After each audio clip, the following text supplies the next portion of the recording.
السلام علیکم ورحمۃ اللہ وبرکاتہ۔ آج ہم پڑھیں گے لیلۃ القدر کے بارے میں۔ حضرت مفتی اعظم پاکستان رحمۃ اللہ علیہ رقم دراز ہیں۔ چونکہ اس امت کی عمریں بنسبت پہلی امتوں کے چھوٹی ہیں، اس سے اللہ تعالیٰ نے اپنے فضل سے ایک رات ایسی مقرر فرما دی ہے کہ جس میں عبادت کرنے کا ثواب 1000 مہینے کی عبادت سے بھی زیادہ ہے، لیکن اس کو پوشیدہ رکھا تاکہ لوگ اس کی تلاش میں کوشش کریں اور ثواب بے حساب پائیں۔ رمضان کی آخری عشرے کی طاق راتوں میں شب قدر کے ہونے کا زیادہ احتمال ہے، یعنی 21ویں، 23ویں، 25ویں، 27ویں، 29ویں اور 27ویں شب میں سب سے زیادہ احتمال ہے۔ ان راتوں میں بہت محنت سے عبادت اور توبہ استغفار اور دعا میں مشغول رہنا چاہیے۔ اگر تمام رات جاگنے کی طاقت یا فرصت نہ ہو تو جس قدر ہو سکے جاگیں اور نفل نماز یا تلاوت قرآن یا ذکر یا تسبیح میں مشغول رہیں، اور کچھ نہ ہو سکے تو عشاء اور صبح کی نماز باجماعت ادا کرنے کا اہتمام کریں۔ حدیث میں آئے ہیں کہ یہ بھی رات بھر جاگنے کے حکم میں ہو جاتا ہے۔ ان راتوں کو صرف جلسوں تقریروں میں صرف کر کے سو جانا بڑی محرومی ہے۔ تقریریں تو ہر رات ہو سکتی ہیں، عبادت کا یہ وقت پھر ہاتھ نہ آئے گا۔ البتہ جو لوگ رات بھر عبادت میں جاگنے کی ہمت کریں وہ شروع میں کچھ وعظ سن لیں، پھر نوافل اور دعا میں لگ جائیں تو یہ بھی درست ہے۔ شب قدر سے متعلق حضرت رحمۃ اللہ علیہ کی تحریر بہت مختصر لیکن انتہائی جامع ہے۔ شب قدر میں پڑھنے کے لیے حضور نبی کریم صلی اللہ علیہ وسلم نے ام المومنین حضرت عائشہ صدیقہ رضی اللہ عنہا کو یہ دعا تعلیم فرمائی: اللہم انک عفو کریم تحب العفو فاعف عنی۔ شب قدر میں مغفرت سے محروم لوگ کون ہوتے ہیں؟ ایک کافر، دوسرا کینہ رکھنے والا، تیسرا شرابی، چوتھا والدین کا نافرمان، پانچواں قطع تعلقی کرنے والا، بشرطیکہ کہ قطع تعلقی دینی وجہ سے نہ ہو۔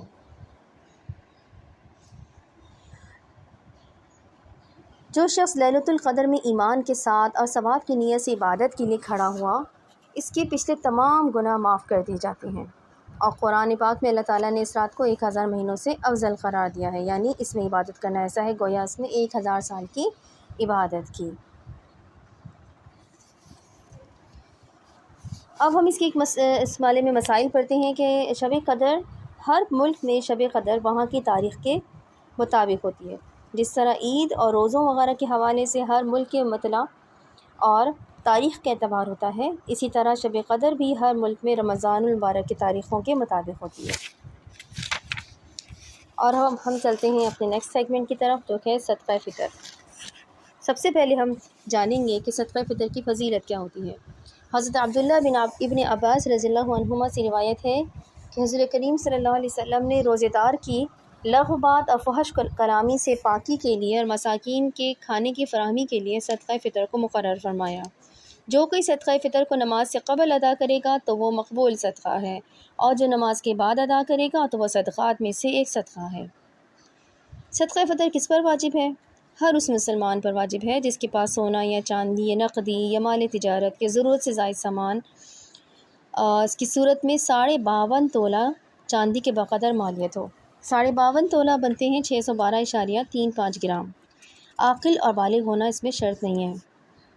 یاد رکھنا چاہیے کہ فطرانہ، قربانی اور حرمانی زکوٰۃ کا نصاب ایک ہی ہے جو ہم نے بیان کیا، یعنی جس شخص کی اتنی مالیت ہو اس پر فطرانہ اور قربانی واجب ہے، اور زکوٰۃ اور دیگر صدقات واجبہ جیسے عشر ہے، منت کا مال، فدیہ یا کفارہ وغیرہ وہ نہیں لے سکتا۔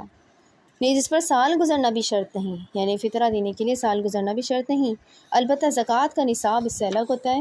زکوٰۃ کے نصاب میں سے 4 چیزیں ہوتی ہیں: سونا، چاندی، نقد و مال تجارت۔ ضرورت سے زائد سامان زکوٰۃ کے نصاب میں نہیں ہوتا، لیکن فطرانے اور قربانی کے نصاب میں ضرورت سے زائد سامان بھی دیکھا جاتا ہے کہ وہ کتنا پہنچ جائے، 52.5 تولہ چاندی کے بقدر۔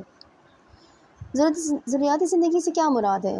ضروریاتی زندگی سے مراد رہائشی مکان ہے، پہننے کے کپڑے، استعمال کا گھریلو سامان، اور جس چیز کی حاجت جس انسان کو ہے اس کے حساب سے ہوتا ہے، جیسے اگر عالم ہے تو اس کے لیے دینی کتب ہو گئے وغیرہ وغیرہ۔ اور ہر وہ سامان جس کی عام طور پر ضرورت نہیں پڑتی ہو وہ ضرورت سے زائد شمار ہوتا ہے۔ مثلاً ایسے برتن، بستر، کپڑے وغیرہ جو عام طور پر استعمال نہ ہوتے ہوں، سال میں ایک آدھ دفعہ ضرورت پڑتی ہو، یا ایسا سامان جو پیک رکھا ہوا ہو اور استعمال نہ کیا جاتا ہو۔ اور اس طرح سے خرافات کی چیزیں جیسے کہ LCD ہو گیا، TV اور PCR وغیرہ، یہ سب ضرورت سے زائد شمار ہوتی ہیں۔ ان سب سامان کی موجودہ حالت میں اندازے سے قیمت فروخت لگائی جاتی ہے، اور اس کے حساب سے پھر دیکھا جاتا ہے کہ کیا یہ ضرورت سے زائد سامان کے قیمت فروخت 52.5 تولہ چاندی کی بقدر پہنچ رہی ہے۔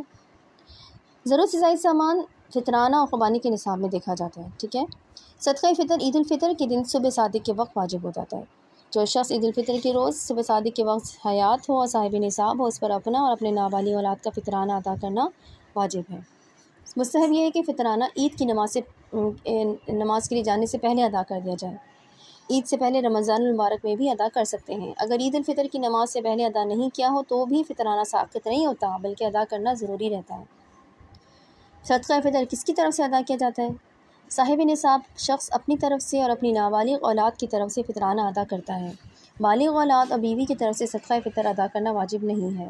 بالغ اولاد اور بیوی اگر صاحب نصاب ہوں تو ان پر اپنا صدقہ فطر خود ادا کرنا واجب ہے، البتہ اگر والد یا شوہر ادا کر دے تو ادا ہو جاتا ہے۔ صدقہ فطر کی مقدار 1 نصف یعنی 1.25 سیر گندم یا 1 سے 3.5 کلو کھجور یا کشمش یا جو ہے۔ احتیاطاً 2 کلو گندم یا اس کی قیمت دینی چاہیے۔ صدقہ فطر کا موجودہ نصاب جو ہے وہ چل رہا ہے جو آج کل کراچی میں، وہ گندم کا 2 کلو احتیاطاً 300 روپے کا بن رہا ہے، اور جو 600 روپے کا 4 کلو احتیاطاً، اور کھجور 4 کلو احتیاطاً 2400 روپے کی، اور کشمش 4 کلو احتیاطاً 5600 روپے کی، یعنی 5600 روپے کی بنے گی۔ صدقہ فطر ہر صاحب حیثیت انسان کو اپنی حیثیت کے مطابق دینا چاہیے۔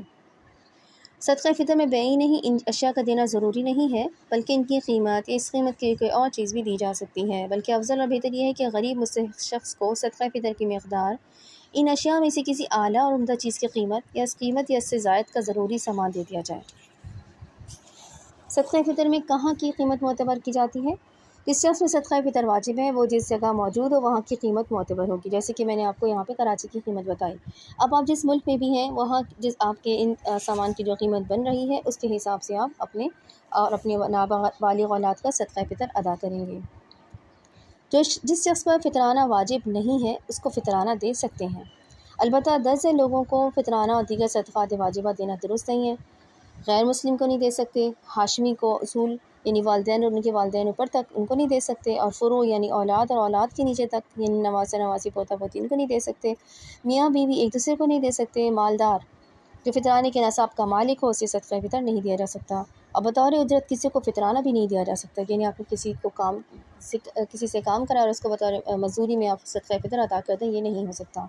ایک شخص کا فطرانہ کئی لوگوں میں تقسیم کیا جا سکتا ہے، البتہ افضل یہ ہے کہ ایک شخص کا فطرانہ ایک ہی مسکین کو دیا جائے۔ نیز کئی افراد کا فطرانہ بھی کسی ایک مستحق شخص کو دے سکتے ہیں۔ فطرانہ یا زکوٰۃ کی رقم یا اس رقم کا سامان تحفہ، ہدیہ یا انعام کے نام پر دے سکتے ہیں، یہ بتانا ضروری نہیں ہے کہ یہ فطرانہ یا زکوٰۃ کی رقم ہے۔ امام مسجد یا مسجد کے خادم و مؤذن کو یا گھر کے ملازم یا ملازمہ کو 2 شرطوں سے فطرانہ دے سکتے ہیں۔ نمبر 1 یہ کہ خود ان پر فطرانہ واجب نہ ہو، دوسرا فطرانہ اجرت اور تنخواہ کے طور پہ نہ ہو بلکہ اس کے علاوہ دیا جائے۔ آج کی ہم کلاس یہیں تک اینڈ کرتے ہیں، دعا پڑھ لیتے ہیں۔